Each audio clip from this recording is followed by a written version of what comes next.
Hello, kiddos. I'm Reverend Carol, and I'll be bringing your story to you today. Our story focuses on what kind of limits or boundaries we put on ourselves. Do you know what that means? Well, let's talk about boundaries. Some boundaries are helpful, like the crosswalk at your school or sidewalks. Those are all kinds of boundaries. And do you watch football or maybe soccer or some of the sports and you see all those lines on the fields? Well, those are types of boundaries as well. And those are examples of good boundaries, you know. Then there are some boundaries that we can't see, but we feel them in our hearts.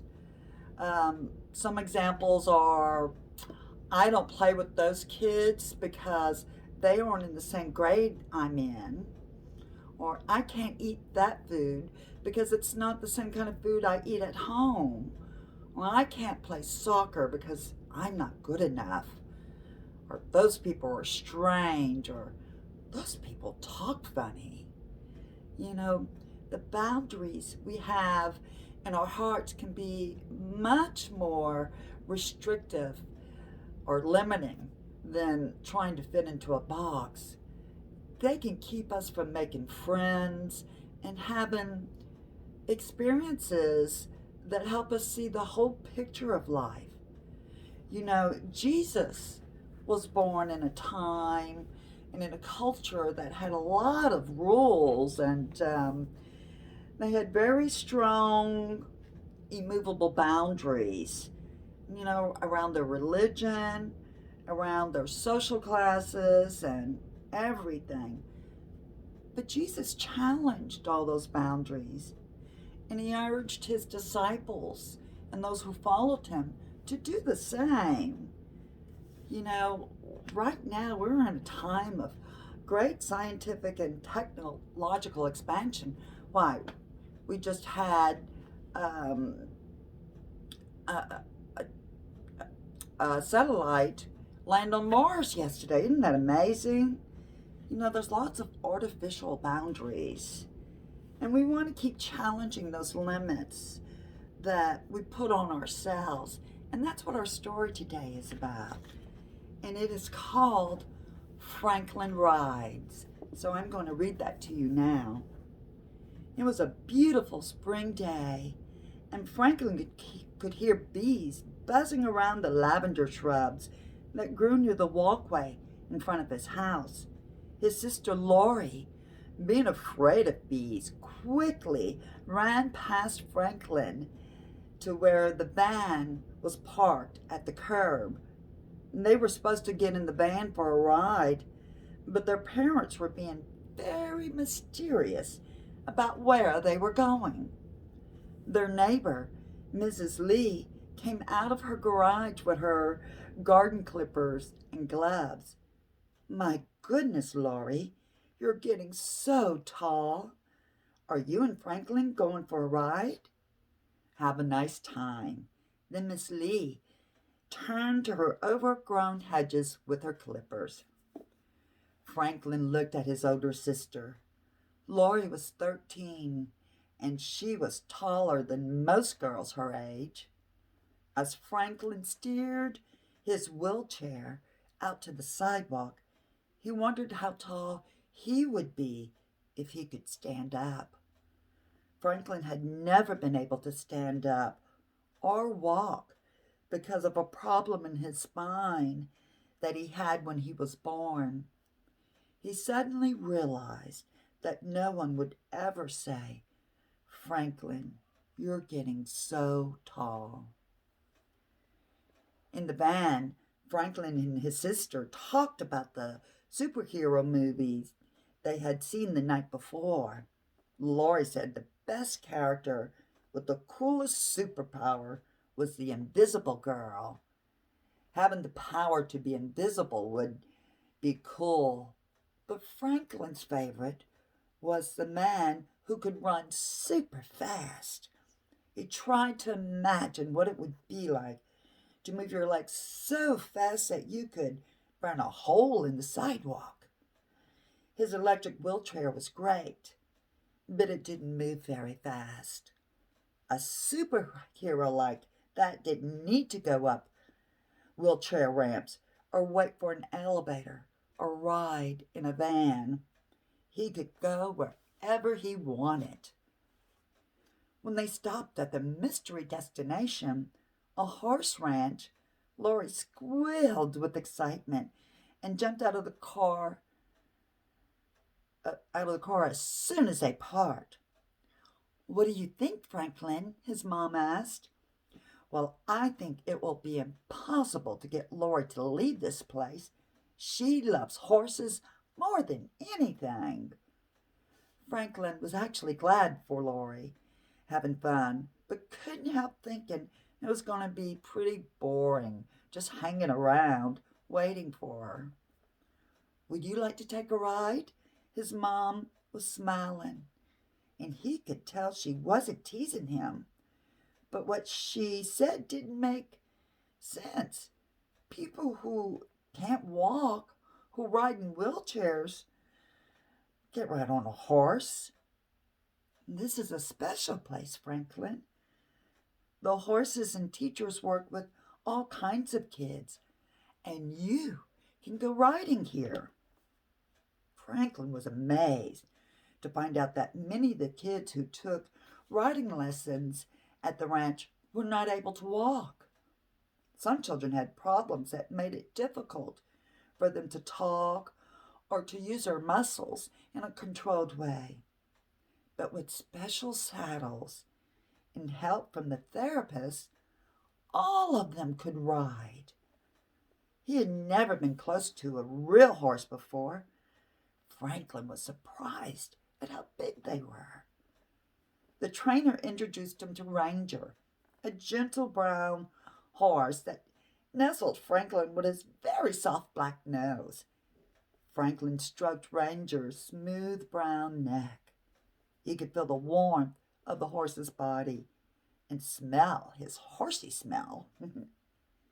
He decided he loved the smell. The hair of Ranger's mane was coarse and black, and he looked calmly out of his big brown eyes as Franklin spoke gently to him. The trainers were all very friendly, and before he really knew what was happening, Franklin was on Ranger's back with a riding helmet on his head. It was the first time in his life he looked down at his mom and dad and sister. Lori grinned and said, "Franklin, you're so tall." Franklin took weekly riding lessons. He learned how to talk to Ranger and how to use the muscles of his body to keep himself straight. Lori came too and learned how to groom the horse and help the riders. It was their favorite part of the week.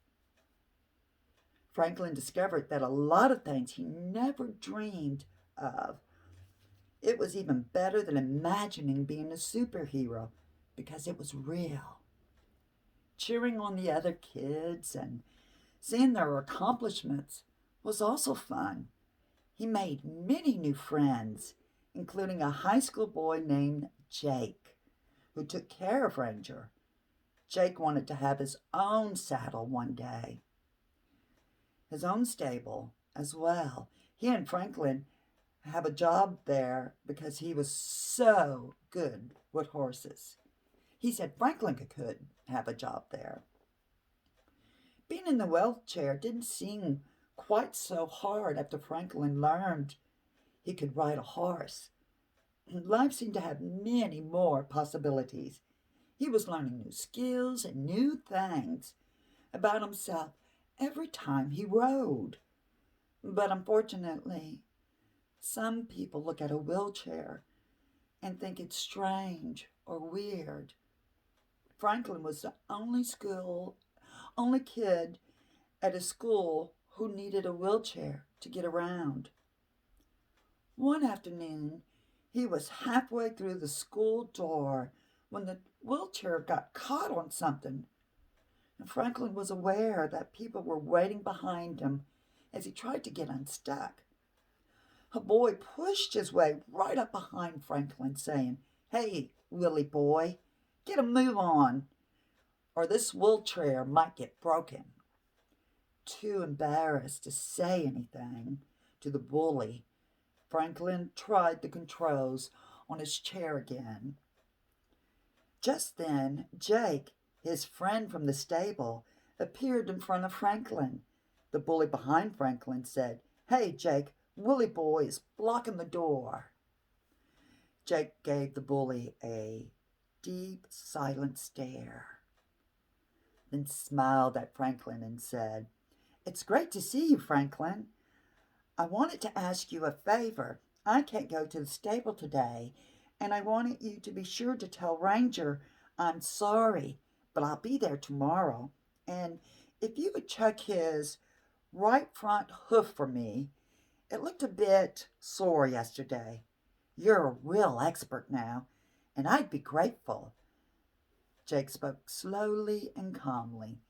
He seemed in no hurry to get the door unblocked. Franklin relaxed and answered, "Sure, I'll be glad to check on Ranger and let you know if there's any problem." Only then did Jake look at the chair and seem to notice it was stuck. "Hey, can I give you a hand with the door?" He reached down and lifted the front wheels over the door jamb. Then Franklin was able to roll through without any trouble. As Franklin went down the hall, he actually felt a little sad for the bully. Jake thought he must be sad and lonely to act so mean. Maybe Jake would invite him to come to the stable sometime. Then Franklin smiled and thought about Ranger and the next ride. So what kind of things do you think Franklin learned about himself at the ranch? He learned he really didn't have as many boundaries as he thought. He really opened up and saw that there's not as many limits to him. Have you ever felt different from people around you? Name some things other people learned about Franklin after he began riding lessons. Well, they learned that he can do a lot of things they can.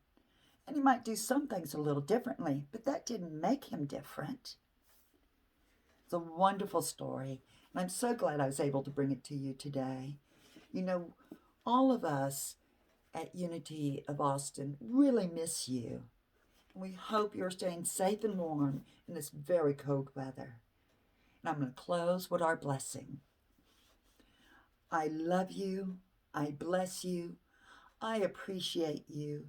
And I behold the Christ in you. Have a wonderful day.